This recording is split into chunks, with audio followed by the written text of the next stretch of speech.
Welcome to all of you. আজকে আমরা একটা নতুন সাবজেক্ট শুরু করতে চলেছি, সার্কিট থিওরি। এটা খুব একটা ইম্পর্টেন্ট সাবজেক্ট ইলেকট্রিক্যাল ইঞ্জিনিয়ারিং। এবং ইলেকট্রিক্যাল ইঞ্জিনিয়ারিংয়ে তোমরা যে সাবজেক্টগুলো মেনলি পড়ে থাকো, যেমন electrical basin, electrical measurement, electrical power system, এই সব সাবজেক্টগুলোরই ফান্ডামেন্টাল কনসেপ্টগুলো কিন্তু রয়েছে এই সার্কিট থিওরির মধ্যে। সুতরাং সার্কিট থিওরির নলেজ যদি কোনো ছাত্রের ভালো না থাকে, তাহলে তার পক্ষে অন্যান্য সাবজেক্টগুলোকে বোঝা বা সেটাকে কমপ্লিটলি আন্ডারস্ট্যান্ডিং এর মধ্যে নিয়ে আসা এটা একটু কঠিন। এই কারণে আমি তোমাদের বলবো যে সার্কিট থিওরি খুব ভালোভাবে শেখার জন্য এবং একদম ফান্ডামেন্টাল জায়গা থেকে শেখার জন্য, যাতে কোনো কনসেপচুয়াল সমস্যা না থাকে। সার্কিট থিওরি শুরু করার আগে, মানে সার্কিট থিওরি যে সিলেবাস আছে সেই অনুযায়ী পরপর যাওয়ার আগে আমাদের একদম বেসিক কিছু কনসেপ্ট আমাদের জেনে নেওয়া দরকার, যেটাকে আমরা বলে থাকি ফান্ডামেন্টালস অফ সার্কিট থিওরি। অর্থাৎ বিভিন্ন কনসেপ্ট, যেমন ধরো চার্জ কাকে বলে, পোটেনশিয়াল কাকে বলে, পোটেনশিয়াল ডিফারেন্স কি, ইএমএফ বলতে কি বোঝো, different parameters like resistance, inductance, capacitance, এগুলোর সঠিক আইডিয়াটা কি, ওহমস লটা কি, ওহমস ল থেকে আমরা কিভাবে ভোল্টেজ এবং কারেন্টের মধ্যে সম্পর্ক নির্ধারণ করতে পারি, ইন্ডাক্ট্যান্স বলতে বেসিক্যালি কি বোঝায়, ইন্ডাক্ট্যান্সের কনসেপ্ট অনেক ছাত্রের কাছে খুব অস্পষ্ট। ইন্ডাক্ট্যান্স জিনিসটা কি, কোথায় কাজে লাগে, কোথায় থাকে, এই ব্যাপারগুলো কিন্তু পরিষ্কার কোনো ধারণা ছাত্রদের মধ্যে নেই। ক্যাপাসিট্যান্স কি, ক্যাপাসিট্যান্সের উপযোগিতা কি, এই সব জায়গাগুলো এই চ্যাপ্টারের মধ্যে পড়তে হবে। এছাড়া আরো অনেক জিনিস আছে যেগুলো আমি একে একে আসবো। অর্থাৎ সার্কিট থিওরির এই যে প্রথম চ্যাপ্টারটা আমরা শুরু করছি আজকে, এই চ্যাপ্টারটা ইলেকট্রিক্যাল ইঞ্জিনিয়ারিং এর সব সাবজেক্টের জন্যই আমি বলবো খুবই ভাইটাল। এই জন্য তোমরা এই চ্যাপ্টারটা বিশেষ করে খুব মন দিয়ে শুনবে এবং বুঝবার চেষ্টা করবে। যদি কারো কোনো সমস্যা থাকে বা বুঝতে পারছো না এরকম মনে হয়, তাহলে সেটা আমাকে কমেন্ট বক্সে জানাবে, আমি যতটা দ্রুত সম্ভব সেটা উত্তর দেওয়ার চেষ্টা করব।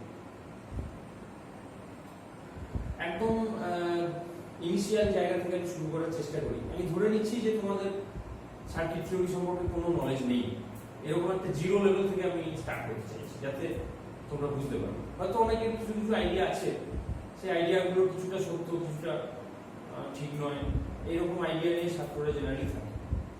আমি বলবো যে শিখবার জন্য এমন একটা জায়গায় নিজেকে নিয়ে যাও প্রথমে, যে ধরা যাক তুমি কিছু জানো, সেইরকম জায়গা থেকে তুমি শেখাটা শুরু করছো, তাহলে তোমার পক্ষে শিখতে সুবিধা হবে। ইলেকট্রিক্যাল ইঞ্জিনিয়ারিংটা শুরু হয় মূলত যে জায়গা থেকে, সেটা হলো স্ট্রাকচার অফ অ্যাটম। আসলে ফিজিক্স, কেমিস্ট্রি বা ইঞ্জিনিয়ারিং যাই বলো না কেন, তার মূল জায়গা কিন্তু অ্যাটম। অর্থাৎ একটা অ্যাটম কিভাবে বিহেভ করে, অ্যাটমের পার্টিকেলগুলো কিভাবে বিহেভ করে, তার উপর বেস করেই কিন্তু একটা মেটেরিয়ালের প্রপার্টি ডিপেন্ড করে, এবং মেটেরিয়াল কিভাবে আচরণ করবে সেটা অনেকখানি নির্ধারিত হয় তার অ্যাটমিক স্ট্রাকচারের উপর। অ্যাটম বলতে এক্স্যাক্টলি কি বোঝায়? অ্যাটম হচ্ছে, তোমরা জানো যে কোনো পদার্থকে যদি আমরা ভাঙতে থাকি ক্রমাগত, ভাঙতে ভাঙতে ভাঙতে ভাঙতে একটা সময় আসবে যখন সেই পদার্থটাকে আর ভাঙা যাবে, অর্থাৎ একেবারে মিনিমাম সাইজে গিয়ে তুমি পৌঁছবে, অর্থাৎ স্মলেস্ট পার্টিকেল। সেই পার্টিকেলটাকে আমরা বলতে পারি অ্যাটম। এই অ্যাটম সম্পর্কে বিজ্ঞানীরা অনেকেই দীর্ঘকাল থেকে ধারণা দেওয়ার চেষ্টা করেছেন, কিন্তু প্রথম কংক্রিট একটা ধারণা দেওয়ার চেষ্টা করেছিলেন বিজ্ঞানী ডাল্টন 1808 খ্রিস্টাব্দে। তিনি কিন্তু কল্পনা করেছিলেন যে পরমাণু একটা অবিভাজ্য কণা, যাকে আর ভাঙা যায় না, এবং এই পরমাণুর মধ্যেই ওই পদার্থের সমস্ত ভৌত এবং রাসায়নিক ধর্ম লুকায়িত থাকে। অর্থাৎ পরমাণুর ডেফিনিশন তিনি যেভাবে সেট করেছিলেন, সেটাকে তিনি বলেছিলেন যে পরমাণু হচ্ছে পদার্থের একেবারে অবিভাজ্য একটা কণা, স্মলেস্ট অবিভাজ্য কণা। মানে তার কনসেপ্ট ছিল যে পরমাণুকে ভাঙা যায় না, এবং পরমাণু হচ্ছে ক্ষুদ্রতম কণা পদার্থ, স্মলেস্ট পার্টিকেল, যার মধ্যে ওই পদার্থের সমস্ত গুণাগুণ রক্ষিত থাকে। পরবর্তীকালে বিজ্ঞানীরা বিভিন্ন আবিষ্কারের মধ্য দিয়ে জানতে পেরেছেন যে পরমাণু অবিভাজ্য কণা নয়, অর্থাৎ অর্থাৎ পরমাণু ইন্ডিভিজিবল এই কথাটা বলা যায় না, পরমাণু ডিভিজিবল অর্থাৎ পরমাণুকেও ভাঙা যায় এবং ভেঙে সেখান থেকে বেশ কিছু মানে সাব অ্যাটমিক পার্টিকেল পাওয়া যায়।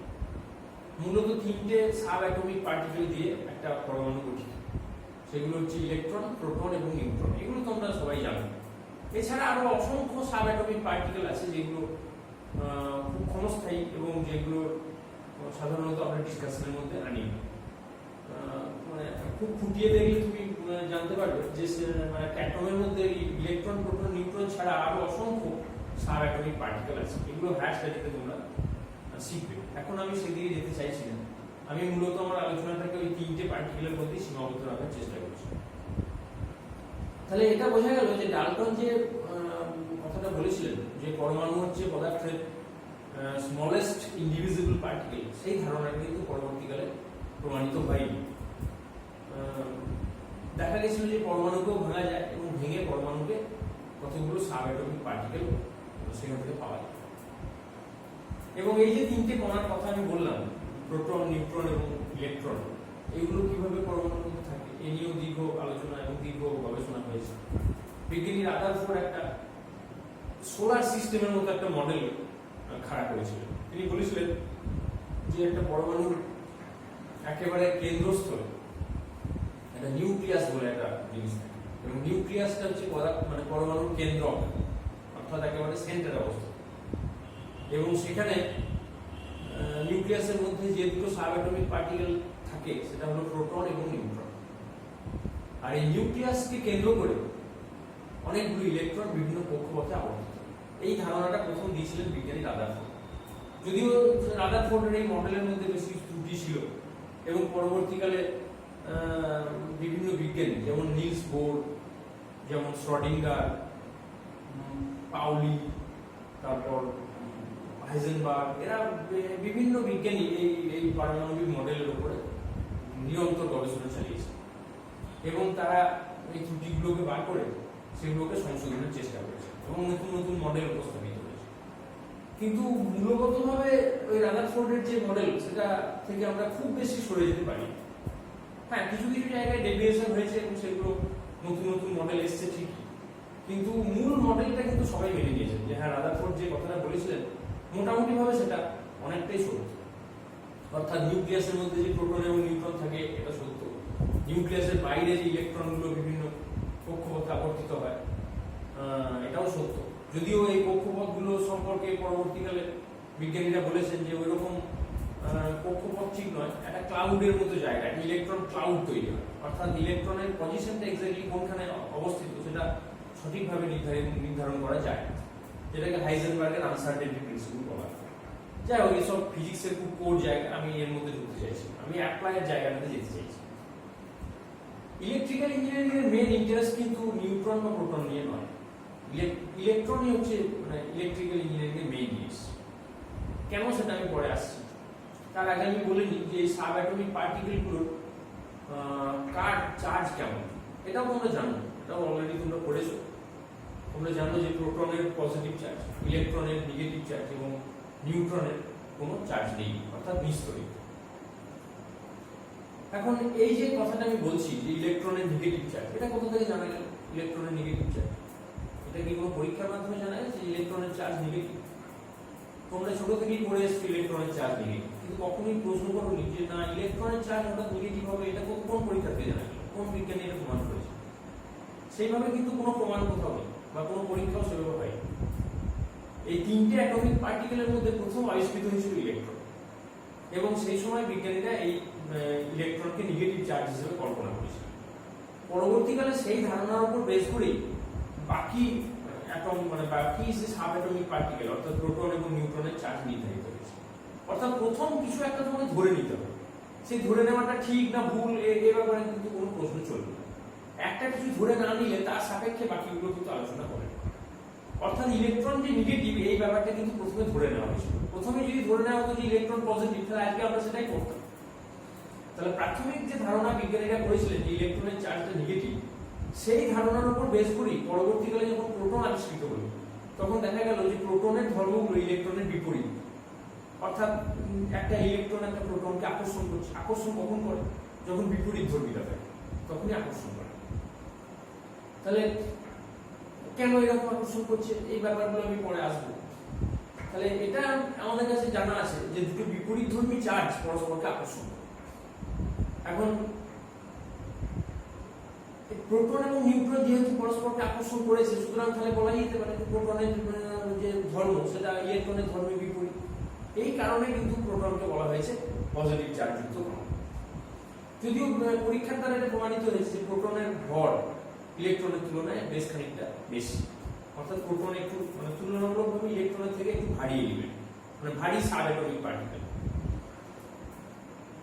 আর নিউট্রনের ভর অনেকটা প্রোটনের কাছাকাছি, যদিও এক্স্যাক্টলি ইকুয়াল নয়, খুব কাছাকাছি, কিন্তু নিউট্রনের সেইভাবে কোনো চার্জ নেই।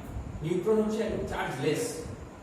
তাহলে এই এই এই জিনিসগুলো কিন্তু পরীক্ষার দ্বারা দেখা গেছে যে তাদের যে পারস্পরিক আচরণ, ইলেকট্রনের সঙ্গে নিউট্রনের আচরণ, নিউট্রনের সঙ্গে প্রোটনের আচরণ, ইলেকট্রনের সঙ্গে প্রোটনের আচরণ, এই আচরণগুলো থেকে নির্ধারিত হয়েছে যে কার চার্জ করবে। তাহলে প্রাথমিকভাবে আমরা কি বললাম, ইলেকট্রনের চার্জটা নেগেটিভ, এটা আমরা প্রথমে ধরে নিয়েছিলাম। তার সাপেক্ষে পরবর্তীকালে যখন প্রোটন আবিষ্কৃত হয়েছে তখন তার চার্জটা হয়েছে পজিটিভ, যেহেতু তার বিপরীত ধর্মী আচরণ লক্ষ্য করা গেছে। আবার নিউট্রনের দেখা গেছে দুটো নিউট্রন পরস্পরকে আকর্ষণই করে, আকর্ষণও করে না, বিকর্ষণও করে না। তার বেসিক্যালি তাদের মধ্যে কোনো চার্জ নেই। যদি সমধর্মী হয় তাহলে কি হবে, দুটো প্রোটনকে যদি তুমি পাশাপাশি রাখো তাহলে কি হবে, তার বিকর্ষণ করবে। দুটো ইলেকট্রনকে যদি পাশাপাশি রাখো কি হবে, তার বিকর্ষণ করবে, যেহেতু সমধর্মিতা রয়েছে। কিন্তু দুটো নিউট্রনকে যদি পাশাপাশি রাখো তারা কিন্তু বিকর্ষণও করবে না, আকর্ষণও করবে না।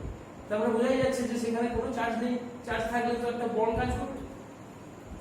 এই সমস্ত এক্সপেরিমেন্ট থেকে আমরা ওই সাবঅ্যাটমিক পার্টিকেলগুলোর চার্জ সম্বন্ধে একটা আইডিয়া পেয়েছি। এখন ছাত্ররা একটা প্রশ্ন মাঝে মাঝে করে, তাদের মধ্যে উদ্ভূত হয় যে চার্জ বলতে এক্স্যাক্টলি কি বোঝায়, অর্থাৎ চার্জের কনসেপ্টটা কি, চার্জ মানে কি। চার্জের বাংলা হচ্ছে আধান। এই আধান কথাটার সঙ্গে ছোট থেকেই তোমরা পড়েছো, তোমরা অনেকবার শুনেছো কথা। কিন্তু আধান বলতে মূলত কি বোঝায়, ছোটদের যখন ধরো ক্লাস 10-এ পড়তে তুমি, তখন চার্জের যে ডেফিনিশন তোমাকে দেওয়া হয়েছিল, বা পরবর্তীকালে হায়ার সেকেন্ডারি যদি পড়ে থাকো তোমরা, তাহলে তোমরা দেখেছো যে চার্জের কি ডেফিনিশন সেগুলো তোমরা পেয়েছি। বিভিন্ন বইতে চার্জের যে ডেফিনিশন লেখা থাকে, এখানে লেখা থাকে যে চার্জ হচ্ছে কোনো পদার্থের এমন একটা ধর্ম যে কারণে ওই চার্জযুক্ত বস্তুকে যদি আর একটা কোনো চার্জ পার্টিকেল বা কোনো আনচার্জ পার্টিকেলের কাছে নিয়ে যাওয়া হয় তাহলে একটা ফোর্স অনুভূত হয়। ধরা যাক একটা তুমি কোনো পজিটিভ চার্জযুক্ত বস্তুকে আর একটা পজিটিভ চার্জযুক্ত বস্তুর কাছে নিয়ে গেলে তাহলে কি হবে, বিকর্ষণ হবে। অথবা আর একটা নেগেটিভ চার্জযুক্ত বস্তুর কাছে নিয়ে গেলে তাহলে সেখানে আকর্ষণ বল পেশ করবে। বা যদি ধরো একটা আনচার্জ পার্টিকেলের কাছে তুমি একটা চার্জ পার্টিকেলকে নিয়ে গেলে তাহলে কি হবে, সেখানে আকর্ষণ হবে।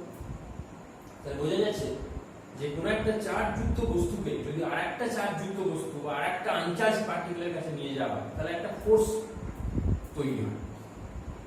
পদার্থের যে ধর্মের কারণে এই ফোর্সটা তৈরি হয় সেটাই হচ্ছে আধান। এই কথাটাই কিন্তু বিভিন্ন বইতে লেখা হয়। কিন্তু এই সংজ্ঞাটার মধ্যে ত্রুটিটা, এই সংজ্ঞাটার ত্রুটিটা হচ্ছে এটাই যে চার্জের ডেফিনিশন দিতে গিয়ে সেই সংজ্ঞার মধ্যে তুমি চার্জ কথাটা আবার ব্যবহার করছো, এইটা কিন্তু করা যায়। অর্থাৎ তুমি কি সংজ্ঞা দিলে তুমি আরেকবার ভেবে দেখো যে charge is a property of a material for which if A charge particle comes closer to another charged particle or uncharged particle, it will feel a force. তাহলে তুমি কি বললে, চার্জের ডেফিনিশন দিতে গিয়ে তুমি তার মধ্যে চার্জ পার্টিকেল, আনচার্জ পার্টিকেল এই কথাগুলোকে তুমি নিয়ে চলে এলে, তাহলে এটা কিন্তু ঠিক হলো। সেই জন্য যে বিষয়টার সংজ্ঞা তোমাকে দিতে হবে সেই বিষয়টা যেন ওই সংজ্ঞার মধ্যে না আসে, এটা দেখতে হবে। তাহলে চার্জের ডেফিনিশন কি হওয়া উচিত, কি হলে চার্জ কথাটা আসবে, সেটা হচ্ছে এটাই যে কোন একটা তড়িৎ চুম্বক ক্ষেত্র, তড়িৎ চুম্বক ক্ষেত্র বলতে কি বোঝায় সেটা আমি পরে আসবো। একটা তড়িৎ চুম্বক ক্ষেত্র কথাটা নিশ্চয়ই তোমরা পরিচিত, ইলেকট্রোম্যাগনেটিক ফিল্ড। একটা ইলেকট্রোম্যাগনেটিক ফিল্ডের কোন একটা পয়েন্টে যদি কোনো চার্জ পার্টিকেলকে রাখা হয় তাহলে সে একটা ফোর্স ফিল্ড। অর্থাৎ বাংলাতে যদি আমি বলি, সোজা বাংলায়, তাহলে এটা বলতে পারি যে আধান হচ্ছে কোনো পদার্থের এমন একটা ভৌত ধর্ম, রাসায়নিক ধর্ম নয়। আধান হচ্ছে এমন পদার্থের এমন একটা ভৌত ধর্ম, অর্থাৎ ফিজিক্যাল প্রপার্টি, যার ফলে ওই বস্তুটিকে কোনো তড়িৎচুম্বক ক্ষেত্রে কোনো বিন্দুতে রাখলে সেটি একটি বল অনুভব করে। কথাটা আমি আবার বলছি, রিপিট করছি, তোমরা দরকার হলে খাতায় লিখে নাও, যে আধান হচ্ছে কোনো বস্তুর এমন একটা ভৌত ধর্ম যার ফলে ওই বস্তুটি কোনো তড়িৎচুম্বক ক্ষেত্রে কোনো বিন্দুতে রাখলে বস্তুটি একটি বল অনুভব করে, একটা স্থির তাড়িতিক বল অনুভব করে। এই বলটাকে অনেক সময় আমরা কুলম্ব ফোর্স বলে থাকি। যদি কুলম্ব ফোর্সের কথা তোমরা জানো কিনা আমি জানি না। কুলম্ব ফোর্স হচ্ছে যে দুটো চার্জ পার্টিকেলের মধ্যে যে ফোর্স কাজ করে সেটাকে আমরা কুলম্ব ফোর্স বলি। তাহলে ইংরেজিতে যদি আধানের সংজ্ঞাটা আমি দিই, কিরকম হতে পারে, যে charge is a property of a material, মানে physical property of a material for which if the particle is kept in an electromagnetic field, it will feel an electrostatic force on it. তাহলে এই যে সংজ্ঞাটাকে বলা যেতে পারে চার্জের একটা complete সংজ্ঞা। এখন তড়িৎ চুম্বক ক্ষেত্র, এই কথাটার মানে তড়িৎ চুম্বক ক্ষেত্র বুঝতে গেলে তোমাকে দুটো পার্ট এটাকে বুঝতে হবে, একটা হচ্ছে তড়িৎ ক্ষেত্র আর একটা হচ্ছে চুম্বক। তোমাকে জানতে হবে যে কখন তড়িৎ ক্ষেত্র সৃষ্টি হয় আর কখন চুম্বক ক্ষেত্র সৃষ্টি হয়। তড়িৎ ক্ষেত্র তখনই সৃষ্টি হয় যদি কোন একটা স্থির আধান বা স্থির চার্জের, যেটাকে ইংরেজিতে আমরা বলি স্ট্যাটিক চার্জ, একটা স্ট্যাটিক চার্জকে যদি তুমি কোন একটা পয়েন্টে রেখে দাও তাহলে তার চারধারে যে একটা ক্ষেত্র তৈরি হয়, ক্ষেত্র মানে হচ্ছে একটা এরিয়া অফ ইনফ্লুয়েন্স, অর্থাৎ ওই চার্জের আকর্ষণ বা বিকর্ষণ বল যতটা এরিয়া পর্যন্ত কাজ করে সেইটাকে আমরা বলে থাকি ওই আধানের এরিয়া অফ ইনফ্লুয়েন্স, মানে যে এরিয়াতে তার ফোর্সটা কাজ করছে। তাহলে সেই জায়গাটাকে বলা হয় ক্ষেত্র। তাহলে আধানটা যদি স্থির থাকে অর্থাৎ স্ট্যাটিক চার্জ হয় তাহলে তার চারপাশে যে ক্ষেত্রটা তৈরি হয় সেটাকে আমরা বলি তড়িৎ ক্ষেত্র। আর আধানটা যদি মুভ করে, ইফ দ্য চার্জ মুভস, তাহলে তার চারদিকে যে ক্ষেত্রটা তৈরি হয় সেটাকে আমরা বলে থাকি চৌম্বক ক্ষেত্র। যদিও একটা মুভিং চার্জের চারপাশে চৌম্বক ক্ষেত্রের পাশাপাশি তড়িৎ ক্ষেত্রও থাকে। তাহলে এই জায়গাটাকে আরেকটু পরিষ্কার করে দিই তোমাদের, যে একটা স্ট্যাটিক চার্জের চারপাশে কোন ক্ষেত্র থাকে, তড়িৎ ক্ষেত্র। আর একটা মুভিং চার্জের চারপাশে কোন ক্ষেত্র থাকে, তড়িৎ ক্ষেত্রও থাকে অ্যাজ ওয়েল অ্যাজ চৌম্বক ক্ষেত্রও থাকে। তাহলে চৌম্বক ক্ষেত্রের কনসেপ্ট কিন্তু মুভিং চার্জ ছাড়া আসতে পারে না। মানে সিম্পল একটা চার্জকে যদি স্ট্যাটিক অবস্থায় তুমি রাখো তাহলে সেখানে কোনো চৌম্বক ক্ষেত্র তুমি পাবে। তাহলে অলওয়েজ একটা চার্জের মুভমেন্ট দরকার চৌম্বক ক্ষেত্রের সৃষ্টির জন্য। এখন এই তড়িৎ চুম্বক ক্ষেত্র সম্বন্ধে যদি আমি বলতে যাই তাহলে এটা আমি কোর ফিজিক্সের মধ্যে ঢুকে যাবো এবং এই নিয়ে বিস্তর বলা যাবে। এটা আমার বলার উদ্দেশ্য নয়, মানে ফিজিক্সের মধ্যে ডাইভার্ট করে যাওয়াটা আমার উদ্দেশ্য। আমি সার্কিট থিওরির মধ্যে কনফাইন থাকতে চাইছি, এই জন্য আমি ফার্দার আর তড়িৎ চুম্বক ক্ষেত্রের প্রপার্টিজের মধ্যে ঢুকতে চাইছি। তাহলে চার্জ ব্যাপারটা কি সেটা নিশ্চয়ই আমি বলতে পেরেছি, যে চার্জ হচ্ছে এমন একটা ফিজিক্যাল প্রপার্টি যার কারণে ওই পার্টিকেলটাকে যদি আমি কোনো একটা ইলেকট্রোম্যাগনেটিক ফিল্ডের মধ্যে রাখি তাহলে it will feel a force. এই ফোর্সটা কি ধরনের ফোর্স? আইদার একটা রিপালসিভ ফোর্স অথবা অ্যাট্রাকটিভ ফোর্স। ফোর্স তো দু ধরনেরই হবে, আইদার বিকর্ষণ বল অথবা আকর্ষণ বল। এই দু ধরনের বলের মধ্যে যে কোনো একটা বল। তাহলে তড়িৎ চুম্বক ক্ষেত্রের মধ্যে কোনো চার্জ পার্টিকেলকে যদি তুমি রাখো তাহলে তার উপর একটা এই ধরনের বল কাজ করে। তাহলে চার্জ ব্যাপারটা তোমরা জানতে পেরেছো। চার্জ দু ধরনের হয়, একটাকে বলা হয় ধনাত্মক চার্জ, একটাকে বলা হয় ঋণাত্মক চার্জ। অর্থাৎ যে চার্জগুলো ইলেকট্রনের চার্জের সঙ্গে সমধর্মী সেগুলোকে আমরা বলে থাকি ঋণাত্মক চার্জ, আর যেগুলো প্রোটনের চার্জের সঙ্গে সমধর্মী বা ইলেকট্রনের বিপরীত তাকে আমরা বলে থাকি ধনাত্মক চার্জ। এবং চার্জের একক কি? চার্জের দু ধরনের একক, একটাকে বলা হয় সিজিএস একক আর একটাকে বলা হয় এসআই। চার্জের সিজিএস একক হচ্ছে ইএসইউ আধান। ইএসইউ মানে হচ্ছে ইলেকট্রোস্ট্যাটিক ইউনিট। কি বললাম? Electrostatic unit. আর এসআই একক হচ্ছে কুলম্ব, 1 কুলম্ব, আর এটা হচ্ছে 1 ইএস। তার মধ্যে এই সিজিএস এককের ব্যবহার খুব একটা নেই, কুলম্বের ব্যবহার তোমরা দেখেছো। তাহলে চার্জের একক বললে তোমরা মূলত এসআই সিস্টেমের এককটার কথাই বলবে, কারণ এখন আর সিজিএস এককের খুব একটা প্রয়োগ দেখা যায় না। তো এই হলো তোমার চার্জ। তাহলে চার্জ সম্পর্কে একটা আইডিয়া নিশ্চয়ই তোমাদের হয়েছে আজকে। আচ্ছা, এরপরে আমরা যে জায়গাটা করার চেষ্টা করব সেটা হলো পোটেনশিয়াল। এই পোটেনশিয়াল সম্পর্কে ধারণাও কিন্তু ছাত্রদের মধ্যে একটু অস্পষ্ট, অর্থাৎ বাংলাতে যেটাকে আমরা বলি বিভব। এই বিভব বলতে কি বোঝায়? বিভব বলতে তোমরা ছোটবেলায় যে মাধ্যমিক লেভেলে বা এইসব জায়গাতে যে জিনিসগুলো পড়েছো বিভবের সংজ্ঞা, সেখানে তোমরা দেখেছো যে বিভব জেনারেলি দু ধরনের হয়, একটা হচ্ছে উচ্চ বিভব আর একটা হলো নিম্ন বিভব। তো এইটার সঙ্গেই তোমরা ছোট থেকে পরিচিত, এবং এটাও তোমরা শিখেছো যে জল যেমন উঁচু থেকে নিচের দিকে যায়, সেরকম উচ্চ বিভব থেকে নিম্ন বিভবের দিকে তড়িৎ প্রবাহ। কারণ উচ্চ বিভব নিম্ন বিভবের ব্যাপারটা কিরকম, বিভবের সংজ্ঞা কিভাবে দেওয়া হয়েছে বইগুলো, সেখানে দেওয়া হয়েছে যে বিভব হচ্ছে এমন একটা তাড়িতিক অবস্থা, অর্থাৎ it is a electrical state, মানে যার কারণে বোঝা যায় যে মানে ওই বস্তুটা অন্য কাউকে তড়িৎ দেবে না অন্য কারো কাছ থেকে তড়িৎ নেবে। অর্থাৎ বিভব হচ্ছে কোনো বস্তুর এমন একটা তাড়িতিক অবস্থা বা electrical state for which the body either gives electricity to another body or takes electricity from another body. এই যে ডেফিনিশনটা, এটা কিন্তু খুব একটা গ্রস ডেফিনিশন এবং এটা খুব কংক্রিট ডেফিনিশন নয়। এর মাধ্যমে খুব একটা কিছু বোঝা গেল যে কাউকে বস্তুকে তড়িৎ দেবে কি তড়িৎ নেবে, কিভাবে নেবে, এই ব্যাপারগুলো কিন্তু পরিষ্কার। সেক্ষেত্রে আরো কংক্রিট ধারণার মধ্যে যদি যেতে হয়, তাহলে বিভবের সংজ্ঞা আমরা কিভাবে নির্ধারণ করতে পারি। ধরো একটা তড়িৎ চুম্বক ক্ষেত্র, সেই তড়িৎ চুম্বক ক্ষেত্রে ধরো এরকম আমি একটা তড়িৎ চুম্বক ক্ষেত্র আনলাম, this is an electromagnetic field. এই ফিল্ডের কোন একটা পয়েন্ট ধরা যাক পি। এখন আমি যদি অসীম থেকে, অসীম মানে ইনফাইনাইট, অসীম থেকে কোন একটা একক ধনাত্মক আধানকে, ধরা যাক 1 কুলম্ব একটা চার্জ আছে, চার্জ পার্টিকেল, 1 কুলম্ব চার্জ যুক্ত একটা পার্টিকেল, সেই পার্টিকেলটাকে অসীম থেকে আমি যদি ওই পি বিন্দুতে আনার চেষ্টা করি, তাহলে আমাকে একটা কার্য করতে হবে। সেই কার্যটা হতে পারে বলের দিকে কার্য অথবা বলের বিরুদ্ধে কার্য।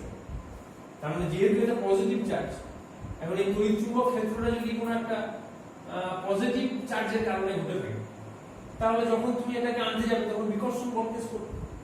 আর যদি এটা কোনো নেগেটিভ চার্জের কারণে ঘটে থাকে এই ক্ষেত্রটা, তাহলে এটাকে যখন আনতে যাবে তখন তুমি আকর্ষণ বল কেস করবে। তাহলে তুমি যদি অসীম থেকে এই 1 কুলম্ব পজিটিভ চার্জকে এই পি পয়েন্ট আনবার চেষ্টা করো, সে যেভাবেই আনো না কেন, যে পাথ দিয়ে তুমি আনো না কেন, তার জন্য তোমাকে একটা কার্য করতে হবে, ওয়ার্ক ডান করতে হবে। এই ওয়ার্ক ডানটাকে আমরা বলি ওই বিন্দু বিভব। তাহলে বিভবের সংজ্ঞাটা লক্ষ্য করার চেষ্টা করো। বিভবের সংজ্ঞাটা হচ্ছে যে if we move an unit positive charge from infinite to a point located within an electromagnetic field, the work done is known as the potential of that point. তার মানে 1 কুলম্ব বা কোনো ইউনিট পজিটিভ চার্জ, সেটাকে যদি আমরা অসীম থেকে কোনো একটা তড়িৎ চুম্বক ক্ষেত্রের একটা বিন্দুতে আনতে যাই, তাহলে যে কার্য করতে হবে তাই হলো ওই বিন্দু বিভব। তাহলে নিশ্চয়ই আমরা যদি দুটো আলাদা আলাদা পয়েন্ট নিই, একটা পি পয়েন্ট আর একটা কিউ পয়েন্ট, তাহলে পি তে আনতে যে কার্য করতে হবে আর কিউ তে আনতে সেই একই কার্য করতে হবে না, হতো কারণ দুটো ডিসটেন্স তো আলাদা, অটোমেটিক্যালি কার্যের মধ্যে একটা ডিফারেন্স থাকে। তাহলে এই পয়েন্টের পোটেনশিয়াল আলাদা হবে।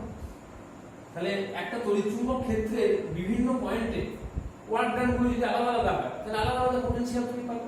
আর যদি দেখা যায় যে না, দুটো এমন পয়েন্ট আছে, ধরা যাক P1 আর P2, দুটো এমন পয়েন্ট যেখানে আনতে একই পরিমাণ কার্য করতে হচ্ছে, তাহলে তাদের পোটেনশিয়াল সেম।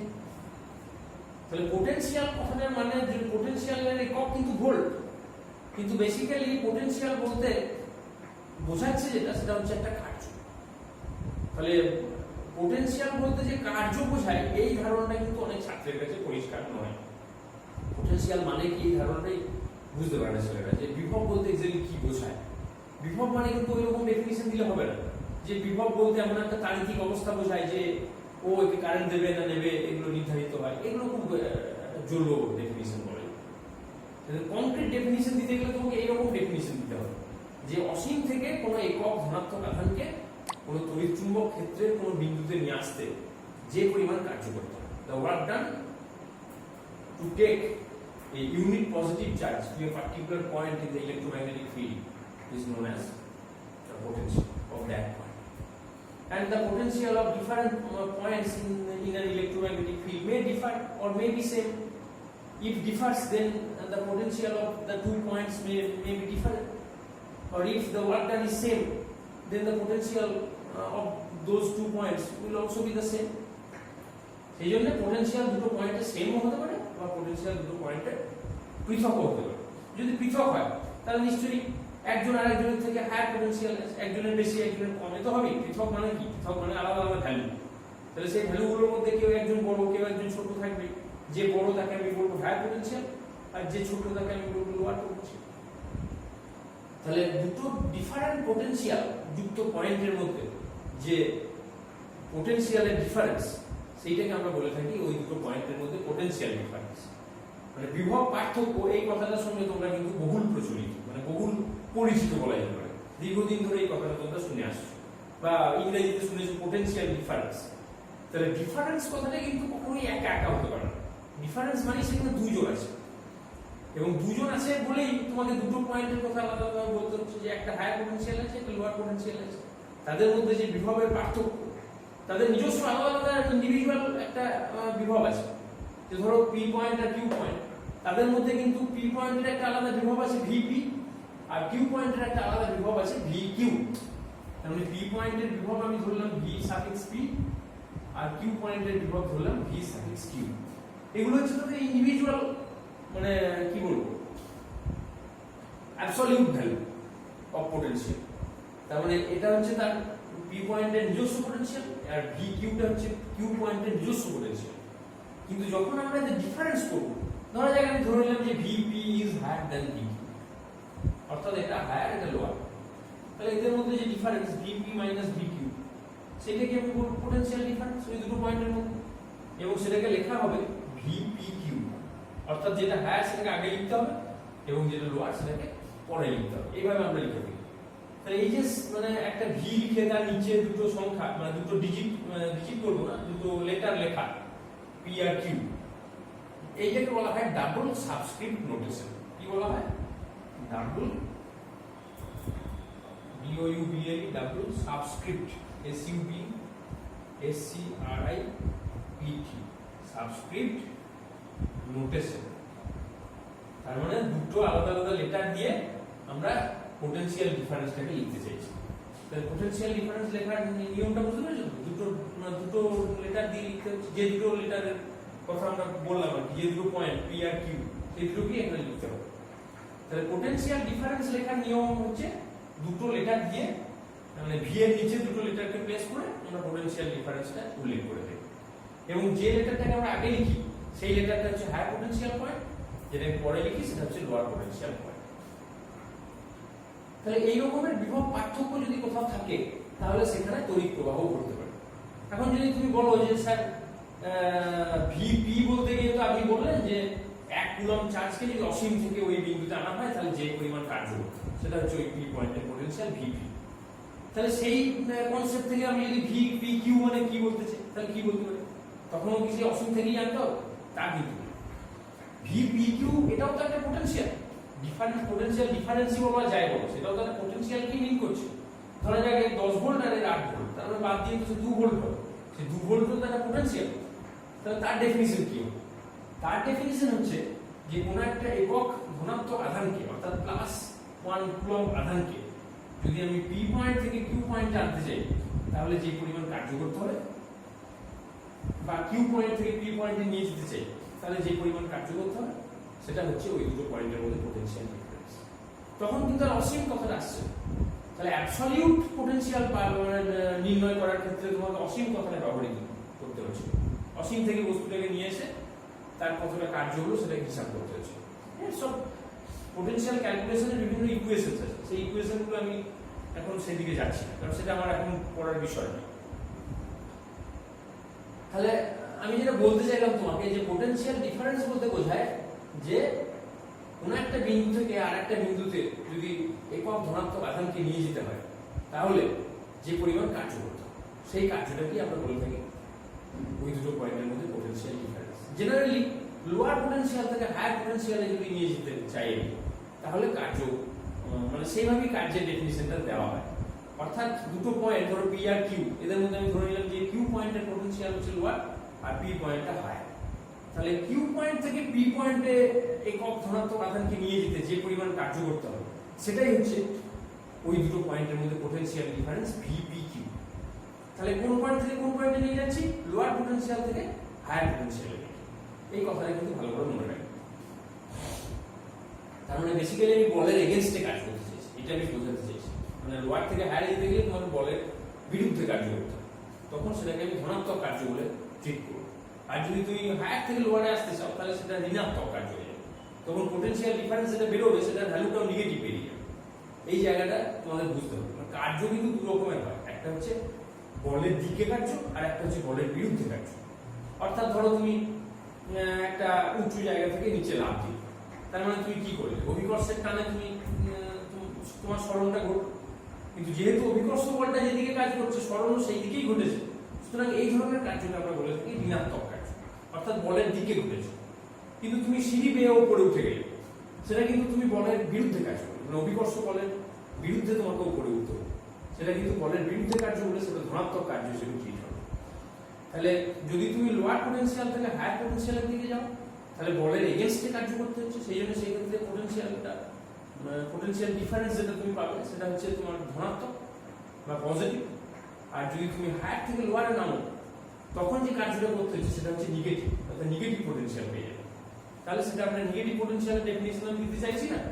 তাহলে পোটেনশিয়াল ডিফারেন্স বলতে কি বোঝায়? পি আর কিউ বিন্দুর মধ্যে পোটেনশিয়াল ডিফারেন্স বলতে তুমি কি বোঝো এটা যদি জানতে চাই, তুমি বলবে যে আমি যদি ধরে নিই যে পিটা হচ্ছে হায়ার পোটেনশিয়াল আর কিউটা লোয়ার পোটেনশিয়াল, তাহলে কিউ থেকে পিতে যেতে আমাকে একক ধনাত্মক আধানকে নিয়ে যেতে যে পরিমাণ কার্য করতে হবে সেটা হচ্ছে ওই পি আর কিউ এর মধ্যে potential difference VP Q. Fine, বেশ। তাহলে পোটেনশিয়াল ডিফারেন্স সম্বন্ধে একটা কমপ্লিট আইডিয়া তোমাদের নিশ্চয়ই হয়েছে। এই পোটেনশিয়াল ডিফারেন্স কথাটা তোমরা হামেশাই ইলেকট্রিক্যাল ইঞ্জিনিয়ারিং এ শুনতে পারো, বিভিন্ন সাবজেক্টে এই কথাটা ঘুরে ফিরে আসবে। এবং তোমরা লক্ষ্য করে দেখেছো বাড়িতে আমরা যেসব প্লাগ লাগাই, মানে প্লাগ মানে যে প্লাগটা দুটো জিনিস থাকে, একটা সকেট আর একটা প্লাগ। ধরো একটা ফ্যান তুমি চালাও, টেবিল ফ্যান, সেই ফ্যানে প্লাগে দুটো পিন আছে, সেই পিনটা নিয়ে গিয়ে তো তুমি কোনো একটা সকেটের মধ্যে ঢুকিয়ে দাও, সেটা 2 পিন সকেট যদি হয় তাহলে তুমি দুটো পিনকে সেই 2 পিন সকেটে ঢুকিয়ে দিও। কিন্তু এরকম কি কখনো তুমি দেখেছো যে কোনো লোডকে একটা পিনের মধ্যে ঢোকানো হচ্ছে? এরকম কি দেখেছো? এরকম তো ইলেকট্রিক্যাল লোড জেনারেলি নেই। কেন নেই? কারণ আমাকে তো ওই ফ্যানটা চালাতে গেলে বা যে কোনো ইলেকট্রিক্যাল লোড চালাতে গেলে সেখানে একটা পোটেনশিয়াল ডিফারেন্স অ্যাপ্লাই করতে হবে। আর ডিফারেন্স যদি অ্যাপ্লাই করতে হয় তাহলে অবশ্যই দুটো জায়গা থেকে পোটেনশিয়ালটা আসতে হবে, তবে তো তাদের ডিফারেন্সটা পাবে তো। তাহলে দুজনকে আমার চাই, এই দুজনকে চাওয়ার কারণেই মিনিমাম দুটো পিন কিন্তু প্লাগে থাকতেই হবে। কোনো একক পিন নিয়ে কিন্তু কোনো লোডকে চালানো যাবে না। 3টে পিন যেখানে থাকে সেখানে কিন্তু আর একটা পিন যেটা থাকে সেটা হচ্ছে আর্থিং এর পিন, সেটার কাজ কিন্তু পোটেনশিয়াল ডিফারেন্স ক্রিয়েট করা না, ওটা হচ্ছে প্রোটেকশনের কারণে থাকে। 3 পিন প্লাগও তোমরা দেখেছো, 3 পিন প্লাগে একদম উপরের দিকে একটা পিন থাকে মোটা মতো, আর নিচের দিকে অপেক্ষাকৃত সরু দুটো পিন থাকে। আমার কিন্তু মেন উদ্দেশ্য সরু দুটো পিন, মোটা পিনটা না। মোটা পিনটা যেটা আছে সেটা আর্থিং এর পিন, এবং আর্থিং এর পিনটা হচ্ছে মেইনলি ওই ডিভাইসটার প্রোটেকশনের জন্য। যদি কোনো ফল্ট না হয় তাহলে ওই আর্থিং পিনটার কোনো সেইভাবে কোনো ফাংশন নেই। কিন্তু যে দুটো মেন পিন, সরু সরু পিন, সেটা হচ্ছে একটা ফেজ আর একটা নিউট্রাল, সেইটাই কিন্তু মেন। মানে তোমার আর্থিংটা না থাকলেও চলবে, লোড কিন্তু ঘুরবে। মানে ফ্যান যদি বলো তুমি, তাহলে লোড হিসেবে কিন্তু ফ্যান ঘুরবে যদি 2 পিন প্লাগ তুমি লাগাও। সেই জন্য 3 পিন বা 2 পিন যাই বলো, দুটো পিন মিনিমাম থাকা কিন্তু মাস্ট। একটা পিন দিয়ে কিন্তু লোড চলবে না। কেন চলবে না বুঝতেই পারছো? কারণ আমার পোটেনশিয়াল ডিফারেন্সটা দরকার, আর ডিফারেন্স পেতে গেলে আমাদের দুজন চাই। এই জায়গাটা যেন আমাদের কাছে পরিষ্কার থাকে। আচ্ছা, এরপরে আমরা যে জায়গাতে আসবো সেটা হলো যে ইলেকট্রোমোটিভ ফোর্স বলতে কি বোঝায়? ইএমএফ। ইএমএফ এর এককও কিন্তু ভোল্ট। তোমরা যেমন দেখলে যে পোটেনশিয়ালের একক হচ্ছে ভোল্ট, এসআই একক, সেরকম এর সিজিএস একক আছে, সেটা হচ্ছে স্ট্যাক ভোল্ট। এই স্ট্যাক ভোল্টের ব্যবহার নিশ্চয়ই তোমরা খুব একটা সিজিএস এককের সেভাবে কোনো ব্যবহার নেই, বা এটাকে অনেক সময় ইএসইউ বিভবও বলা হয়, ইএসইউ বিভব। যাই হোক, সিজিএস একক নিয়ে আমি অত ইন্টারেস্টেড নই, এখন সব জায়গাতেই এসআই একক চলছে। এসআই একক হচ্ছে ভোল্ট। তো এই একই একক যুক্ত আরেকটা টার্মিনোলজি আছে যেটাকে বলা হয় ইএমএফ, ইলেকট্রোমোটিভ ফোর্স, সেটার এককও কিন্তু ভোল্ট। তাহলে স্বাভাবিকভাবেই একটা প্রশ্ন তোমার মধ্যে জানতে পারে যে দুটো আলাদা রাশি তাদের একক একই, এটা হতে পারে? ইএমএফ আর বিভব পার্থক্য, এই দুটো তো সেপারেট দুটো আইডিয়া, তাহলে তাদের একক কি সেম হতে পারে? কিভাবে সেম হতে পারে, কেনই বা সেম? ইএমএফ এর সঙ্গে ভোল্ট মানে বিভব পার্থক্যের কোনো সিমিলারিটি আছে কিনা, বা কোনো ডিসিমিলারিটি থাকে সেটাই বা কি, সেই জিনিসগুলো আমাদের একটু জানতে হবে। ইএমএফ ব্যাপারটা কি, কারণ অনেকবারই তোমাদের এই ইএমএফ কথাটা শুনতে হবে, এই ব্যাপারেও কিন্তু কোনো পরিষ্কার ধারণা ছাত্রদের মধ্যে থাকে না। আমি সেই জায়গাটাতে এবার আসার চেষ্টা করব। তাহলে এই জায়গাগুলো একটু আপাতত লিখে নাও যেগুলো আমি বললাম, নেক্সট আমি ইএমএফটা তোমাদের পড়াবো।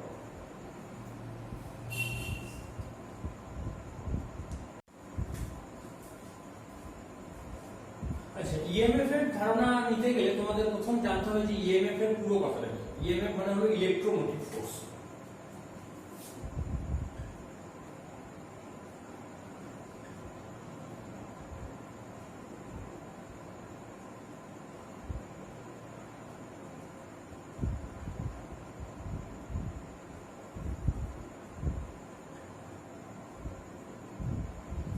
ইলেকট্রোমোটিভ ফোর্সের বাংলা হচ্ছে তড়িৎ চালক বল। অর্থাৎ কোনো একটা বর্তনীতে, বর্তনী মানে সার্কিট, যেটাকে ইংরেজিতে আমরা বলি সার্কিট, বাংলায় বলে বর্তনী। এই বর্তনী দু রকমের হয়, একটা হচ্ছে মুক্ত বর্তনী আর একটা হলো বদ্ধ বর্তনী, অর্থাৎ ক্লোজ সার্কিট এবং ওপেন সার্কিট। তাহলে কোনো একটা, তোমরা জানো যে কোনো একটা সার্কিটে যখন কারেন্ট ফ্লো করে তখন সেই সার্কিটটাকে ক্লোজ সার্কিট বলা হয়। অর্থাৎ সেখানে একটা কোনো সোর্স থাকে, সোর্স মানে সেটা ব্যাটারি হতে পারে বা কোনো জেনারেটর হতে পারে, আর তার সঙ্গে আর একটা পরিবাহী তার, সেটা কোনো লোডের সঙ্গে যুক্ত থাকে, এইভাবে একটা সার্কিট তৈরি হয়। অর্থাৎ সার্কিটের মেনলি যে পার্টসগুলো, সেই পার্টসগুলোর মধ্যে ধরো একটা তড়িৎ কোষ, তড়িৎ কোষ মানে ধরো সেল, আর তার সঙ্গে একটা এরকম তার, এটা হচ্ছে ধনাত্মক প্রান্ত, মানে এটা ঋণাত্মক প্রান্ত। এই প্রান্তগুলোকে আমরা জেনারেলি মেরু বলে থাকি, মেরু বা পোল বলে থাকি। তার মানে যে কোনো একটা ব্যাটারি, ব্যাটারি কথাটা আমরা কখন ব্যবহার করি জানো তো? একাধিক তড়িৎ কোষকে আমরা একসঙ্গে ব্যাটারি বলে থাকি। আমরা সাধারণত এই কথাটা খুব লুজলি ব্যবহার করি। আমরা ধরো টর্চের ব্যাটারি কিনি, তখন আমরা দোকানে গিয়ে কি বলি যে একটা ব্যাটারি দিন, এত ভোল্টের একটা ব্যাটারি দিন, এরকম বলি। কিন্তু কথাটা কিন্তু একটু ভুল হয়ে গেল। ব্যাটারি কথাটা কিন্তু একাধিক তড়িৎ কোষকে বোঝায়, একটা তড়িৎ কোষকে বোঝায়। তার মানে একটা তড়িৎ কোষ যদি আমরা ব্যবহার করি তাহলে সেটাকে কিন্তু সেল বলতে হবে, ইলেকট্রিক্যাল সেল। আর যখন একাধিক তড়িৎ কোষকে আমরা একসঙ্গে ব্যবহার করবো তখন সেটাকে আমরা বলে থাকি ব্যাটারি। যদিও টর্চে সাধারণত দুটো বা তিনটে সেল থাকে, সেই জন্য ওটাকে আমরা ব্যাটারি বলে থাকি। তাহলে ব্যাটারি মানে হচ্ছে মাল্টিপল সেল। তাহলে এই যে একটা সেল, এই সেলের দুটো টার্মিনাল থাকে, এই টার্মিনালগুলোর মধ্যে দুটো এরকম মেটালিক পয়েন্ট থাকে, দেখেছো তোমরা ব্যাটারি কনস্ট্রাকশন তোমরা দেখেছো। তো সেখানে এই যে দুটো মেটালিক পয়েন্ট থাকে, একটা পজিটিভ একটা নেগেটিভ, এইটাকে আমরা বলে থাকি মেরু। বাংলাতে এটাকে বলে থাকি মেরু, আর ইংরেজিতে এটাকে বলে থাকি পোল বা ইলেকট্রোড, তড়িৎদ্বার, ইলেকট্রোড। তো এই তড়িৎদ্বারের সঙ্গে আমরা যদি একটা কোনো কন্ডাক্টর কানেক্ট করি, আমরা ধরো একটা কোনো লোড, ধরো একটা বাল্ব, এরকম যুক্ত করে আমরা একটা ক্লোজ সার্কিট তৈরি করব। তাহলে ক্লোজ সার্কিটের পার্টস কি কি কি এলিমেন্ট দিয়ে একটা সার্কিট তৈরি হলো? একটা ব্যাটারি থাকবে, ব্যাটারি না, এটাকে বলা যেতে পারে, যদি একটা থাকে তাহলে সেল বলবো, একটা তড়িৎ কোষ, তার সঙ্গে কন্ডাক্টর এবং একটা লোড। এই লোডটা দেওয়া দরকার, কেন দরকার সেটা আমি পরে বলবো। লোড না দিলেও কিন্তু ক্লোজ সার্কিট হবে না, নিশ্চয়ই হবে। পরিবাহী তার দ্বারা যুক্ত করে দিলে এটা ক্লোজ সার্কিট হবে। কিন্তু সেক্ষেত্রে যেহেতু তোমার কোনো লোড থাকছে না, সেহেতু এটা শর্ট সার্কিট হয়ে যাবে। এই জায়গাগুলো আমি পরে আসবো, শর্ট সার্কিট বলতে কি বোঝায়, এই ধারণাগুলো এখন তোমাদের ঠিক মতো নেই। তাহলে আপাতত মনে রাখো যে কোনো একটা মানে সার্কিটকে যদি সুরক্ষিত অবস্থাতে চালাতে হয়, প্রোটেক্টেড অবস্থাতে, তাহলে সেখানে একটা লোড থাকাটা বাঞ্ছনীয়। মানে উইদাউট এনি লোড আমি পজিটিভ বা নেগেটিভকে একটা মানে তার দ্বারা যুক্ত করে দিই, সেটা শর্ট সার্কিট হয়ে যাবে। এই জায়গাটা মাথায় রাখবে, সেটা কিন্তু আকাঙ্ক্ষিত নয়। সেটা শর্ট সার্কিট করে দিলে কিন্তু ব্যাটারিটা নষ্ট হয়ে যেতে পারে, বা সেলটা যেটা বলছি সেটা কিন্তু নষ্ট হয়ে যেতে পারে। সেখানে কারেন্টের পরিমাণ খুব বেশি হয়ে যাবে। সেই জন্য সরাসরি কোনো তড়িৎদ্বারের পজিটিভ প্রান্ত এবং নেগেটিভ প্রান্তকে কোনো পরিবাহী তার দ্বারা যুক্ত করা উচিত নয়, সেখানে মাঝে একটা লোড থাকা উচিত। এইভাবে আমরা একটা ক্লোজ সার্কিট ফরমেশন করি। এখন এই যে ক্লোজ সার্কিট, এই ক্লোজ সার্কিটের কোনো একটা অংশ যদি ধরো কাটা থাকে, তাহলে সেটাকে আমরা বলে থাকি ওপেন সার্কিট। তাহলে সার্কিট দুরকম হতে পারে, একটা ক্লোজ সার্কিট আর একটা ওপেন সার্কিট। বাংলাতে যেটাকে আমরা বলি ক্লোজ সার্কিটের বাংলা হচ্ছে বদ্ধ বর্তনী, আর ওপেন সার্কিটের বাংলা হচ্ছে মুক্ত বর্তনী। তাহলে মুক্ত বর্তনী যদি হয় তাহলে কোনো কারেন্ট ফ্লো করবে না এখানে, আর যদি বদ্ধ বর্তনী হয় তাহলে কারেন্ট ফ্লো করবে। এখন এই যে কোন একটা তড়িৎ কোষ, তার ধরো এরকম দুটো প্রান্ত, একটা পজিটিভ প্রান্ত একটা নেগেটিভ প্রান্ত, আর এর মাঝখানে কি আছে, কোন একটা তড়িৎ বিশ্লেষ্য পদার্থ আছে, অর্থাৎ ইলেকট্রোলাইটিক এলিমেন্ট হতে পারে, সেটা লঘু H2SO4 বা অন্য কোনো অ্যাসিডিক মেটেরিয়াল বা নুন জলের দ্রবণ, যা খুশি হতে পারে, যেগুলো তড়িৎ বিশ্লেষ্য পদার্থ। তো এই তড়িৎ কোষের মধ্যে ধরো আমরা যদি কোনো একটা একক ধনাত্মক আধানকে 1 কুলম্ব ধরো +1 কুলম্ব চার্জকে নেগেটিভ মেরু থেকে পজিটিভ মেরু দিকে নিয়ে যাওয়ার চেষ্টা করি, মানে নিয়ে যাই, তাহলে যে পরিমাণ কার্য করতে হবে সেইটাকে আমরা বলে থাকি ওই তড়িৎ কোষের তড়িৎ চালক বল বা ইলেকট্রোমোটিভ ফোর্স। এই ফোর্সটাই কিন্তু অ্যাকচুয়ালি কারেন্টকে ফ্লো করে।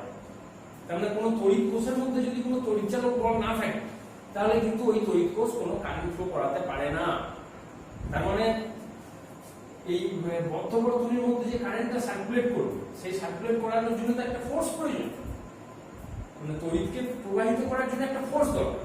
সেই ফোর্সটাকে, ফোর্স মানে আমরা এখানে ওই তড়িৎচালক বলটার কথা মিন করছি, যদিও মানে তড়িৎচালক বল সেই অর্থে কোনো ফোর্স নয়, সেটা আমি পরে বলছি তোমাদের, বুঝতে পারবে তুমি।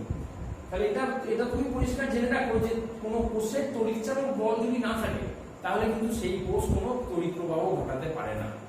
তার মানে তোমরা দেখেছো বাড়িতে তোমরা টর্চের ব্যাটারি একটা সময় দেখা যায় যে সেখানে ব্যাটারি ভরা আছে ঠিক টর্চে, কিন্তু সুইচ দিলেও কোনো আলো জ্বলছে না। তার মানে কি, সেই ব্যাটারিগুলো সব শেষ হয়ে গেছে, সেগুলো আর কোনো তড়িৎচালক বল সেখানে অবশিষ্ট নেই, যার ফলে ওই ব্যাটারিগুলোকে ফেলে দেয় ছাড়া কোনো রাস্তা নেই, যদি সেটা ইউজ এন্ড থ্রো ব্যাটারি। আর যদি সেটা রিচার্জেবল ব্যাটারি হয়, তাহলে তোমাকে আবার চার্জে বসাতে হবে। মোবাইলের ক্ষেত্রেও তো তুমি দেখেছো যে মোবাইলে যদি চার্জ খুব কমে যায়, তাহলে একটা সময় কমতে কমতে এসে যখন 0% হয়ে গেল, তখন মোবাইল অফ হয়ে গেল অটোমেটিক্যালি। তাহলে মোবাইল টিপলেও তখন দেখা যাচ্ছে সুইচ টিপলেও কোনো কিছু আলো আসছে না। তাহলে সেক্ষেত্রে তোমাকে ওটাকে আবার চার্জে বসাতে হয়, চার্জে বসিয়ে তোমাকে ওটাকে আবার রিচার্জ করতে হবে, তখন আবার ওর তড়িৎচালক বল তৈরি হবে। তাহলে তড়িৎচালক বল যতক্ষণ না ব্যাটারিতে ক্রিয়েটেড হচ্ছে, ততক্ষণ পর্যন্ত কিন্তু কোনো ইলেকট্রিসিটি ফ্লো করবে না। তাহলে ইলেকট্রিসিটি ফ্লো করাতে গেলে আমার প্রত্যেকটি তড়িৎ কোষের একটা তড়িৎচালক বল সৃষ্টি করা। এখন তড়িৎচালক বলের ডেফিনিশন হচ্ছে এটাই যে কোন একটা তড়িৎ কোষের ঋণাত্মক মেরু থেকে ধনাত্মক মেরুর দিকে আমরা যদি 1 কুলম্ব বা একক ধনাত্মক আধানকে যদি আমরা নিয়ে যেতে চাই বা নিয়ে যাই, তাহলে যে পরিমাণ কার্য করতে হবে সেইটাকে বলা হয় ওই কোষের তড়িৎচালক বল। কিন্তু এই ক্ষেত্রে একটা কন্ডিশন আছে, কন্ডিশনটা হচ্ছে যে ওই তড়িৎ কোষটাকে মুক্ত বর্তনীতে থাকতে হবে। অর্থাৎ if an electrical cell is in open circuit condition, then the work done to move unit positive charge from its negative plate to the positive plate is known as the electromotive force of that cell. আমি আবার repeat করছি যে বাংলায় যদি বলি যে কোনো তড়িৎ কোষ যদি মুক্ত বর্তনী অবস্থায় থাকে, তাহলে বা মুক্ত বর্তনীতে থাকে, তাহলে ওই তড়িৎ কোষের ঋণাত্মক মেরু থেকে ধনাত্মক মেরুতে একক ধনাত্মক আধানকে নিয়ে যেতে যে পরিমাণ কার্য করতে হবে, তাকে ওই তড়িৎ কোষের তড়িৎচালক বল বলা হয়। তাহলে ইংরেজিতে আমি আরেকবার রিপিট করছি, তোমরা লিখে নেবে যে if an electrical cell is in open circuit condition, then the work done to move one unit positive charge from its negative plate to the positive plate is known as the electromotive force of that cell. তাহলে এখানে দুটো জিনিস খুব গুরুত্বপূর্ণ। একটা হচ্ছে যে electromotive force define করতে গেলে আমাকে ওই সেলটাকে মুক্ত বর্তনীতে রাখতে হবে, অর্থাৎ ওপেন সার্কিট কন্ডিশনে রাখতে হবে, আর সেখানে 1 কুলম্ব বা মানে একক ধনাত্মক আধান যেটাকে আমি বলছি, সেই চার্জটাকে আমাকে নেগেটিভ প্লেট থেকে পজিটিভ প্লেটে নিয়ে যেতে হবে। কেন নেগেটিভ প্লেট থেকে পজিটিভ প্লেটে, কেন উল্টোটা নয় কেন? তার কারণ আমি যদি ধনাত্মক আধানকে নেগেটিভ প্লেট থেকে ধনাত্মক আধানের দিকে নিয়ে যাই, তাহলে আমাকে কি করতে হচ্ছে, বলের এগেইনস্টে কাজ করতে হচ্ছে। সেক্ষেত্রে এটা ধনাত্মক তড়িৎ চালক বল।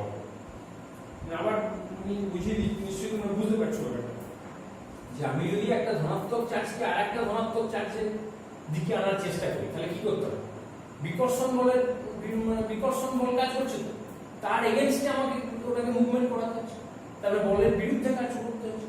সেই বলের বিরুদ্ধে কার্য যখন করছি, সেই কার্যটাকে আমি ধনাত্মক কার্য বলে ট্রিট করছি।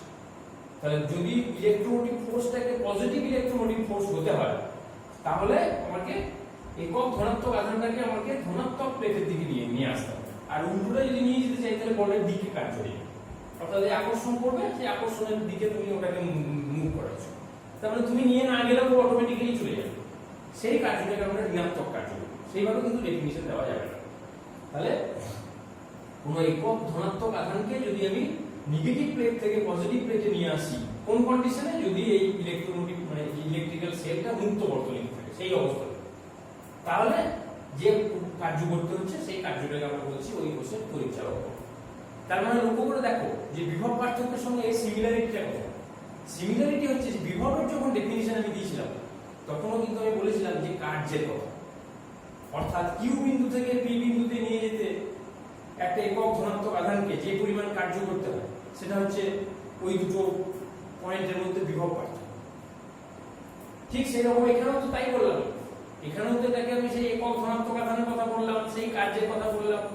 তার মানে বেসিক্যালি তড়িৎচালক বলটার সঙ্গে বিভব পার্থক্যের বেশ কিছু জায়গায় সিমিলারিটি আছে, কিন্তু পার্থক্য একটা জায়গাতেই শুধু আছে, যে বিভব পার্থক্য যখন আমরা বলে থাকি, ধরো এই তড়িৎ কোষেরই যদি আমি বলি যে ধনাত্মক মেরুর সঙ্গে ঋণাত্মক মেরুর বিভব পার্থক্য, তখন কিন্তু ওই মুক্ত বর্তনীতে কথাটা আমরা বলবো না, তখন আমরা বলবো বদ্ধ বর্তনী।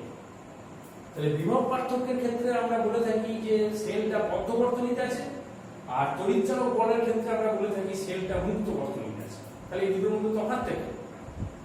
তফাৎটা হচ্ছে এটাই যে যদি বদ্ধ বর্তনীতে থাকে, অর্থাৎ ক্লোজ সার্কিট কন্ডিশনে থাকে, তাহলে কি হবে, এখানে কারেন্ট ফ্লো করবে, আর সেই কারেন্টটা কিন্তু তখন পজিটিভ প্লেট থেকে নেগেটিভ প্লেটের দিকে যাবে।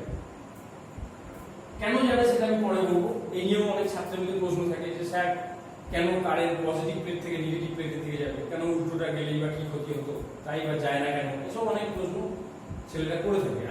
আমি এই প্রশ্নগুলোকে খুব মানে এনকারেজ করি। আমি বলি না যে এগুলো আলতু প্রশ্ন, এগুলো করা যাবে না, এসব বলি না। তো এগুলো খুব ভালো প্রশ্ন এবং এগুলো তোমাদের জানা দরকার, কনসেপ্টটা ক্লিয়ার রাখা দরকার। আমি এখানে আসবো পরে। এখন আপাতত জেনে রাখো যে কোনো একটা সার্কিটে কারেন্ট কিন্তু পজিটিভ প্লেট থেকে নেগেটিভ প্লেটের দিকে কারেন্ট মুভ করে। এখন যখনই এই কারেন্টটা মুভ করে, তখন সেই কারেন্টটা শুধুমাত্র যে কোষের বাইরে দিয়ে যায় তা নয়, সঙ্গে সঙ্গে কোষের ভেতর দিয়েও যায়। তাহলে কোষের ভেতর দিয়ে কারেন্টটা কোন প্রান্ত থেকে কোন প্রান্তে যায়, নেগেটিভ থেকে পজিটিভ দিকে। তাহলে যে এই যে সার্কিটটা আমি এঁকেছি, এই সার্কিটটাতে এইটাকে আমি বলছি লোড, আর এইটাকে আমি বলছি সোর্স। তাহলে সোর্সের মধ্যে কারেন্ট কোন দিক থেকে কোন দিকে যাচ্ছে, নেগেটিভ থেকে পজিটিভ, আর লোডের মধ্যে কারেন্ট যাচ্ছে পজিটিভ থেকে নেগেটিভ। তাহলে কারেন্টের এই ডিরেকশন দেখে তুমি বুঝতে পারবে কোনো একটা এলিমেন্ট সেটা সোর্স না লোড। তাহলে ধরো তুমি একটা আননোন একটা বডি, সেই বডিটার মধ্যে তুমি শুধু দেখতে পাচ্ছ যে এটা পজিটিভ প্রান্ত, এটা নেগেটিভ প্রান্ত, কিন্তু সেটা সোর্স না লোড তুমি বুঝতে পারছো না বাইরে। কিন্তু কারেন্টের ডিরেকশন দেখে তুমি বুঝতে পারবে যে ওটা সোর্স না লোড। যদি সেটা সোর্স হয় তাহলে কারেন্ট যাবে নেগেটিভ থেকে পজিটিভের দিকে, আর যদি সেটা লোড হয় তাহলে সেখানে কারেন্ট যাবে পজিটিভ থেকে নেগেটিভ। এইটা দেখে কারেন্ট ডিরেকশনের মানে প্রকৃতিটা দেখে তুমি বুঝতে পারবে যে ওটা সোর্স না লোড। এখন যখন এই সোর্সের মধ্যে দিয়ে কারেন্টটা যাবে, মানে সোর্সের বাইরে দিয়ে যেমন গেছিল সেরকম সোর্সের ভেতর দিয়েও যাবে, কারণ পুরো সার্কিটই কারেন্ট ফ্লো করছে। এখন যাওয়ার সময় এই কারেন্ট একটা বাধার সম্মুখীন হয়, যেটাকে আমরা বলে থাকি রেজিস্ট্যান্স। তাহলে রেজিস্ট্যান্স বলতে বোঝায় যে কোনো একটা বদ্ধ বর্তনীতে যখন কোনো কারেন্ট ফ্লো করে, তখন ওই কারেন্ট প্রবাহের এগেইনস্টে যে বাধা পায়, সেই বাধাটা কে দেয়, কিভাবে সেই বাধা আসে, আমি সেগুলোর মধ্যে আসবো, সেগুলো ধীরে ধীরে আমি সবই পড়াবো। এখন আপাতত জেনে রাখবো যে কোনো একটা বদ্ধ বর্তনীর মধ্যে দিয়ে যখন কারেন্ট ফ্লো করে, তখন সেখানে কারেন্ট ফ্লোর এগেইনস্টে একটা বাধা কিন্তু কাজ করে। এই বাধাটাকে আমরা বলে থাকি রেজিস্ট্যান্স। সেই রেজিস্ট্যান্সটা তুমি ভাবলে ভুল হবে যে সেটা শুধুমাত্র এই পরিবাহী তারের মধ্যে আছে বা লোডের মধ্যে আছে। সোর্সের মধ্যে নেই তা নয়, কিন্তু প্রত্যেকটা জিনিসেই যেখানেই কারেন্ট ফ্লো করে, সেটা সোর্স হতে পারে, লোড হতে পারে, কন্ডাক্টর হতে পারে, ইনসুলেটর হতে পারে, যা খুশি হতে পারে, যার মধ্যে দিয়েই কারেন্ট যায় সেখানে কিন্তু সে বাধা পায়। এমন কোনো জায়গা নেই যে কারেন্ট যাচ্ছে অথচ বাধাহীন ভাবে, এরকম কোনো জায়গা নেই। যেমন আমরা যখন ধরো কোনো একটা সারফেসের উপর দিয়ে হাঁটি, তখন আমরা ঘর্ষণ বল অনুভব করি। সেই ঘর্ষণ বল কোথাও বেশি হয়, কোথাও কম হয়। তুমি যদি বরফের উপর দিয়ে হাঁটো, সেখানে দেখবে ঘর্ষণ বল কম হয়, যার ফলে তোমার স্লিপ কেটে যাবে। বা ধরো কোনো একটা কলতলা জল পড়ে আছে বা শ্যাওলা হয়েছে, তার উপর দিয়ে তুমি হেঁটে গিয়ে স্লিপ কেটে পড়ে গেলে, তার মানে কি সেখানে ঘর্ষণটা কম। আবার যদি রাস্তা দিয়ে হেঁটে যাও, একটা পিচ ঢালা রাস্তা বা একটা মোরাম রাস্তা, সেখানে কিন্তু তুমি পড়ে যাও না, কেননা সেখানে ঘর্ষণ বলটা বেশি থাকে। তাহলে এমন কোনো রাস্তা আছে কি বা এমন কোনো সারফেস আছে কি যার মধ্যে দিয়ে হেঁটে গেলে তোমার কোনো ঘর্ষণ বল অনুভূত হবে না? না, এমন কোনো সারফেস নেই। কোথাও বেশি আছে, কোথাও কম আছে। ঠিক একইভাবে কোনো একটা মেটেরিয়াল বা কোনো একটা বডির ভেতর দিয়ে কারেন্ট ফ্লো করছে, অথচ সেখানে কোনো রেজিস্ট্যান্স নেই, ইট ইজ ইম্পসিবল। মানে আপাতভাবে দ্যাট ইজ ইম্পসিবল। কোথাও বেশি, কোথাও কম। এবার যেখানে খুব কম সেটাকে আমরা বলে থাকি খুব ভালো কন্ডাক্টর, সুপার কন্ডাক্টর। আর যেখানে ব্যাপক বেশি সেটাকে আমরা বলে থাকি ইনসুলেটর, বা যেটা যার মধ্যে দিয়ে কোনো কারেন্টই প্র্যাকটিক্যালি যেতে পারে না, এত বেশি বাধা, সেটাকে আমরা বলে থাকি ইনসুলেটর। এরকম বলে থাকি, এগুলো তোমরা জানো। তাহলে তড়িৎ কোষের ভেতর দিয়েও যখন কারেন্ট যাবে, তখন সেখানেও কিন্তু কারেন্ট একটা বাধার সম্মুখীন হবে। তাহলে তড়িৎ কোষের নিজস্ব একটা রেজিস্ট্যান্স আছে। তড়িৎ কোষের বাইরে যেমন এই তার, এই লোড, এদের রেজিস্ট্যান্স আছে, অ্যাজ ওয়েল অ্যাজ তড়িৎ কোষের ভেতরেও কিন্তু একটা রেজিস্ট্যান্স আছে। এই রেজিস্ট্যান্সটাকে আমরা বলে থাকি ওই তড়িৎ কোষের আভ্যন্তরীণ রোধ বা internal resistance of the source. তাহলে প্রত্যেকটা সোর্সের একটা ইন্টারনাল রেজিস্ট্যান্স থাকে, এবং রেজিস্ট্যান্সের ভিতর দিয়ে যখন কোনো কারেন্ট ফ্লো করার চেষ্টা করে, তখন ওই বাধাটাকে অতিক্রম করতে গিয়ে তার কিছু পোটেনশিয়াল ড্রপ করে। এটাকে আমরা বলে থাকি বাংলাতে বিভব পতন, বা ইংরেজিতে এটাকে বলে থাকি পোটেনশিয়াল ড্রপ বা ভোল্টেজ ড্রপ। সংক্ষেপে আমরা যেটাকে বলে থাকি ভোল্টেজ ড্রপ। তাহলে ভোল্টেজ মানে বেসিক্যালি পোটেনশিয়াল ডিফারেন্স। তাহলে কোনো একটা জায়গাতে যখন রেজিস্ট্যান্সের ভেতর দিয়ে কারেন্ট ফ্লো করতে চাইছে, তখন সেই বাধাটাকে অতিক্রম করতে গেলে সেখানে কিছু পোটেনশিয়ালের ড্রপ ঘটে যাবে। এই জায়গাটা কিন্তু তোমাকে বুঝতে হবে। তাহলে পোটেনশিয়াল ড্রপ যে ঘটছে, তার মানে তুমি মুক্ত বর্তনীতে রাখলে যে পোটেনশিয়াল ডিফারেন্সটা তুমি এখানে পাচ্ছিলে, বদ্ধ বর্তনী করে দিলে সেই ডিফারেন্সটা তুমি পাবে না, কারণ কিছুটা ভোল্টেজ ওর ভেতরে ড্রপ হয়ে যাবে। যে পরিমাণ ভোল্টেজ ওর ভেতরেই ড্রপ হয়ে যাবে সোর্সের ভেতরে, সেইটাকে আমরা বলে থাকি ওই সোর্সের লস্ট ভোল্ট বা নষ্ট ভোল্ট। তারপরে ধরো এটা আমি ধরলাম যে এদের মধ্যে 10 ভোল্ট ডিফারেন্স মুক্ত অবস্থা, কিন্তু যখন কারেন্ট ফ্লো করতে শুরু করলো তখন সেখানে 1 ভোল্ট ড্রপ হয়ে গেল। এইটাকে আমরা বলে থাকি lost volt of the source. তাহলে এই 1 ভোল্ট ড্রপ হয়ে গেল, তার মানে বদ্ধ বর্তনীতে থাকাকালীন তুমি এই দুটো পয়েন্টের মধ্যে ডিফারেন্স কত পাবে? 9 ভোল্ট পাবে। এই 9 ভোল্টটাই হচ্ছে অ্যাকচুয়ালি বিভব পার্থক্য, আর 10 ভোল্টটা হচ্ছে তড়িৎচালক বল। তাহলে তড়িৎচালক বলের ডেফিনিশন দিতে গিয়ে আমরা কেন মুক্ত বর্তনী কথাটা উল্লেখ করছি, বুঝতে পারছো তো? মুক্ত বর্তনী মানে কোনো কারেন্ট ফ্লো সে সময় হচ্ছে না। আর কারেন্ট ফ্লো যদি না হয়, তাহলে সোর্সের ভেতরে রেজিস্ট্যান্স আছে কি নেই, এই কথাগুলো ইমেটেরিয়াল। কারেন্টই তো ফ্লো করছে, তাহলে বাধা আছে কি নেই, কার এগেইনস্টে বাধা? কারেন্ট ফ্লো করলে তবে তো বাধা। তো কারেন্ট যখন ফ্লো করছে না, তখন বাধার কোনো প্রশ্ন উঠছে না, বিভব পতনেরও কোনো প্রশ্ন উঠছে না, অর্থাৎ ভোল্টেজ ড্রপ হচ্ছে না। তাহলে ইলেকট্রোমোটিভ ফোর্স কখন বলবো আমরা? মুক্ত বর্তনীতে বলবো, কারণ মুক্ত বর্তনীতে কোনো কারেন্ট ফ্লো হচ্ছে না, কোনো পোটেনশিয়ালের ড্রপ হচ্ছে না। তার ফলে দুটো টার্মিনালের মধ্যে যে পোটেনশিয়াল ডিফারেন্সটা তুমি সেই সময় পাচ্ছ, সেইটা হচ্ছে maximum potential difference of the source. সেইটাকে আমরা বলে থাকি ইলেকট্রোমোটিভ ফোর্স। কিন্তু যখনই কারেন্ট ফ্লো করতে শুরু করে দিল, তখন কিছুটা পোর্শন ড্রপ হয়ে গেল, যার ফলে ওই ইলেকট্রোমোটিভ ফোর্স থেকে কিছুটা ড্রপ হয়ে গিয়ে যেটা পড়ে থাকলো, সেইটাকে আমরা তখন বলবো ওই সোর্সের পোটেনশিয়াল ডিফারেন্স। তাহলে পোটেনশিয়াল ডিফারেন্সটা বড় না ইলেকট্রোমোটিভ ফোর্সটা বড়? নিশ্চয়ই ইলেকট্রোমোটিভ ফোর্স বড়, কারণ সেখানে ওই ড্রপটা নেই। আর ড্রপটা যদি বাদ দিয়ে দাও, তাহলে তুমি পোটেনশিয়াল ডিফারেন্স পাবে, সেটা নিশ্চয়ই ছোট হবে। তাহলে এই জায়গাটা নিশ্চয়ই তোমাদের কাছে পরিষ্কার হয়েছে। এটা আবার করতে করতে যদি আবার কিছু কনফিউশন হয় আমাকে জিজ্ঞেস করো। কিন্তু ইএমএফ এবং পোটেনশিয়াল ডিফারেন্স এই দুটো জিনিসকে কিন্তু ভুলিয়ে ফেলবে। এই দুটো কিন্তু কমপ্লিটলি দুটো ডিস্টিংক্ট আইডিয়া, যদিও এদের মধ্যে সিমিলারিটি আছে। কারণ এদের যখন আমি ডেফিনিশন দিচ্ছি, তখন সেই একই কথা বলছি যে 1 কুলম্ব চার্জকে এখান থেকে এখানে নিয়ে যেতে যে পরিমাণ কার্য করতে হয়, সেই কার্যের কথা, সেই একক ধনাত্মক আধানের কথা সবই আছে। ভোল্ট, দুজনের এককই হচ্ছে ভোল্ট, এটাও একটা সিমিলারিটি, কিন্তু স্লাইট এদের মধ্যে কনসেপচুয়াল পার্থক্য আছে। সেই পার্থক্যটা আমি নিশ্চয়ই তোমাদের বোঝাতে পেরেছি। ইলেকট্রোমোটিভ ফোর্স হচ্ছে একটা গ্রেটার ভ্যালু, বিভব পার্থক্যের থেকে একটা বড় ভ্যালু, এবং ইলেকট্রোমোটিভ ফোর্সই হচ্ছে কারণ, বিভব পার্থক্যের কারণ।